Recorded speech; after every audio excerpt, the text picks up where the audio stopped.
Hey everyone, Chris here and welcome to my channel. In today's video, I'm here to bring to you my TBR for this year's Queer Lit Readathon. So if you've never heard of the Queer Lit Readathon before, this was created by Kathy and Rogan, and it is all about reading queer books in the month of June. There is a bingo board, and it's got a very eclectic mix of prompts. Rogan stepped back as a main host, although I believe he is still involved in creating the graphics and stuff. And there are always co-hosts, and this year joining Kathy is Wren from the Reading Wren. I will link their channels and the information for the readathon in the description below. In case you would like to take part, I have picked out a book for every single prompt on the board, and I'm very, very excited for that. So let's dive in and see what I'm going to be attempting to read in the month of June.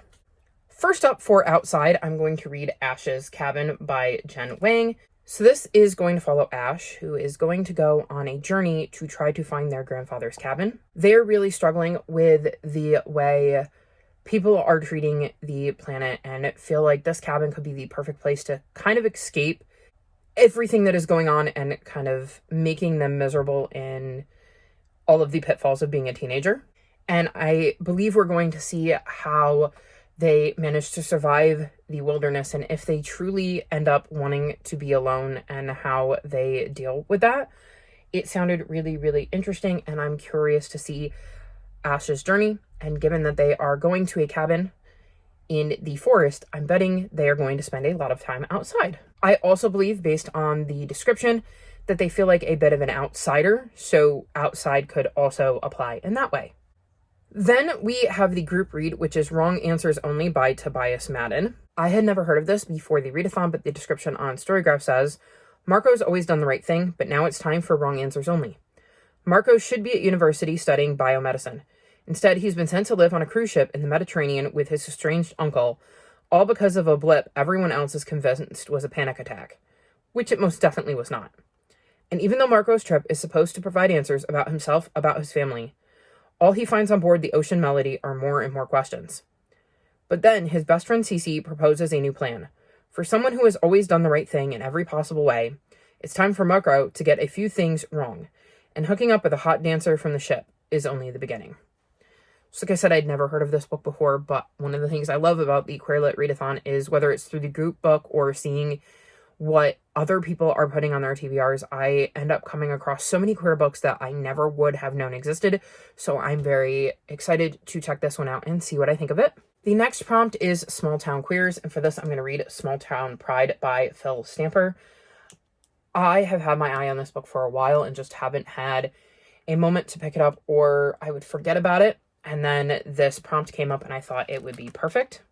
So in this book, it looks like we're going to be following Jake, who's his school's first openly gay kid, and his family and friends are accepting and supportive, but the same can't be said about everyone in their small town of Barton Springs, Ohio.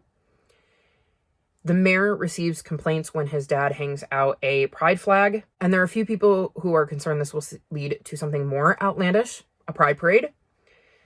Jake doesn't think that's a ridiculous idea and is going to set about trying to find a way to have a pride parade in his small hometown. So I am very, very interested in this. I want to see how this plays out, how Jake deals with the obvious hate and negativity and pushback he's going to receive as he tries to bring pride to this little town. And I'm very much looking forward to this one and getting to experience this story with Jake, and looking forward to seeing if and how he manages to pull off pride. Then the next prompt is to choose your own prompt, and for this I went with nonfiction, and I'm going to read the Stonewall Riots Coming Out in the Streets. This is, I think, a middle grade nonfiction that is about the Stonewall riots, and I have been massively interested in learning more about them ever since they started to try to erase our history online. And one of the things they did was definitely erase some important people who were related to Stonewall, so I wanted to learn more about it. There are a couple of other books I have in the nonfiction category that I was hoping to get to, but they're new releases. They don't come out, or they just came out this weekend. So I wasn't sure whether I was going to be able to get them from my library or not, so I figured I would slot this in as the book I'm picking for this prompt, but I definitely hope to get to more queer nonfiction over the course of June. But this is the one specifically I'm going to be using for the prompt. Then we needed to read something for the prompt, short and sweet. And this means we need to read a short book, a sweet book, or one that is both. And I have two that I'm going to try to read for this because they're both very short. And the first is If You're a Kid Like Gavin, the true story of a young trans activist. Because obviously it's going to be nice and short. And I'm hoping that there will be some sweet moments in here. And It Feels Good to Be Yourself, a book about gender identity. Again, a nice short book that sounds like it could have a very, very sweet message. So these are the two books I'm going to use for this one. I am always on the lookout for more picture books that have diversity in any way, shape, or form. So I knew before the prompts were dropped that I was going to find a way to include picture books at some point on my TBR. So I thought this was the perfect prompt to use to highlight a couple of queer picture books. So looking forward to checking these ones out. Then we need to read a book by an Australian author. And in my search, I realized that I had a book on my shelf that I was already planning on reading in June that fit perfectly for this prompt. So I will be reading Fence Volume 3 by C.S. Pacat. I had no idea that they were from Australia, but when I was looking at Storygraph, another one of their books was on there and I went, wait, why do I know that name? And when I opened up their Storygraph page, I went, oh, because they wrote Fence. So I'm on Volume 3, but I'm going to be rereading Volumes 1 and 2 because it's been a while. I've managed to collect in the last few months all 6 volumes of Fence. So my plan is actually to read all 6 of them, but the main one I'm focusing on is Volume 3 because that is the next one in the series. Even though I'm planning on rereading the first 2, this follows, well, a fencing team and some boys who are into fencing, and I am looking forward to diving back into the series and hopefully completing it because it's a long time coming. The next prompt is plus size main character, and I definitely relied heavily on Storygraph for this and found some very interesting books in there that I'm looking at, but the one I went with for this is Time and Time Again by Chatham Greenfield. This is a time loop book. So we're following Phoebe, and on the 6th of August, she finds herself stuck in a time loop. And it's been nearly a month, and she's no closer to figuring out how to get out of it. She really wants to get out of this loop because she's hopefully meeting with a doctor that will take her IBS seriously. But nothing ever changes until Phoebe's childhood crush, Jess, comes crashing into the time loop too. So now Jess and Phoebe are stuck.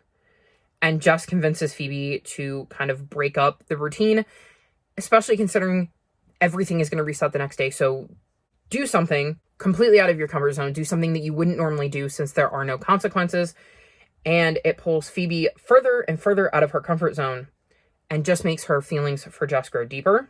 And it seems that Phoebe is going to start to worry about what happens on the other side of this time loop. What if Jess is only interacting with her because of the time loop? What if Phoebe's doctor dismisses her concerns? But her biggest concern is that she may never get to find out if she can't figure out how to break the loop. So I just thought this sounded really, really interesting. And I love a good like Groundhog's Day scenario. So this looked like it could be quite fun. And like I said, the Queer Lit Readathon always helps me find books that were not on my radar prior to. So happy to have found this one. Next up for the prompt 2025 release, I'm going to read Community Witch by Ash Kreider. The Storygraph description says, Aspen Fahey is a non-binary aspiring community witch and failed witchfluencer living in downtown Toronto. When their aunt dies and leaves them her house and witching practice on beautiful, idyllic Vancouver Island, their life unexpectedly turns into a Lifetime movie. Early 30s Emby leaves the big city, including their toxic partner and the job they hate, to move to a beautiful small town, has meet cute with beautiful stranger before running into the one that got away. But can they navigate the hard work of building healthy relationships while juggling their responsibility as town witch? Or will the trauma of their ex's emotional abuse ruin the best thing that's ever happened to them? I thought this sounded really interesting. I'm very curious about the witching practice that our main character is going to be involved with. I'm curious about the meet cute and the one that got away and how Aspen is going to handle juggling both of those relationships and where they ultimately end up with that. I think this sounds like an intriguing read, and I'm excited to give it a try in the month of June. Then we have the prompt alliteration, and for this I'm going to read Cursed Cocktails, This, I think, is similar to Legends and Lattes, except we're following Wren, who I think is going to be serving drinks like at like a pub or a bar as opposed to a coffee shop. And I loved Legends and Lattes, so I'm hoping this has a lot of the same vibes. The cover definitely gives me those vibes. I've been looking forward to reading this for a while, and this was a birthday present I got for myself. So hoping I love this and have a new series I can dive into, because I believe this is the first in a series. Then for one-time author, you need to read a book who you've only read one book by or one series from. And I'm going with Alison Cochrane and picking up The Charm Offensive. I read Kiss Her Once for Me as part of my queer book club last year. It was the book that won the queer book club pick, and I really, really enjoyed it. In this one, it looks like we're going to be following Dev Deshpande, who has always believed in fairy tales. So it's no wonder that he spent his career crafting them on the long-running reality dating show Ever After. As the most successful producer in the franchise's history, Dev always scripts the perfect love story for his contestants, even as his own love life crashes and burns. But then the show casts disgraced tech wonder kid Charlie Winshaw as its star. Charlie is far from the romantic Prince Charming Ever After expects. He doesn't believe in true love and agreed to appear on the show only after a last-ditch effort to rehabilitate his image. In front of the cameras, he's a stiff, anxious mess with no idea how to date 20 women on national television. As Dev fights to get Charlie to connect with contestants on a whirlwind worldwide tour, they begin to open up to each other, and Charlie realizes he has better chemistry with Dev than with his co-stars. But even reality TV has a script, and in order to find their way to happily ever after, they'll have to reconsider whose love story gets told and why. I'm really curious to see how Charlie and Dev navigate this. I like the idea of it being a dating type show that brings them together, which adds this interesting layer. I'm hoping I enjoy it as much as Kiss Her Once for Me, and I'm looking forward to giving Alison Cochrane another try. Then we need to read a banned book, and unfortunately there's a plethora of options for this given how many books are being banned currently, but the one I have decided to go with is The Cardboard Kingdom by Chad Sell. I had heard a story about an author event being canceled. I don't remember what state it was in, but an author event was canceled with him because of the content of this book. And I believe it might have had something to do with a potentially male-presenting character dressing as a sorceress, and that being an issue. I don't know exactly what kind of rep is in here, but the author's bio mentions that he lives in Chicago with his husband and his 2 cats. So the author is definitely queer. And I'm hoping to read this, and if I like it, both of its sequels in the month of June. So looking forward to checking this out and bringing some attention to a middle grade graphic novel that hopefully I will love. Then we needed to read a book that is borrowed, and I'm going to read Lavender House. I had a plethora of options for this, but I thought that since this was the winner for the June Queer Book Club pick in the book club I host, that I should probably stick it on my Queer Lit Readathon TBR since I did borrow it from the library. This is a historical fiction set in, I think, 1952?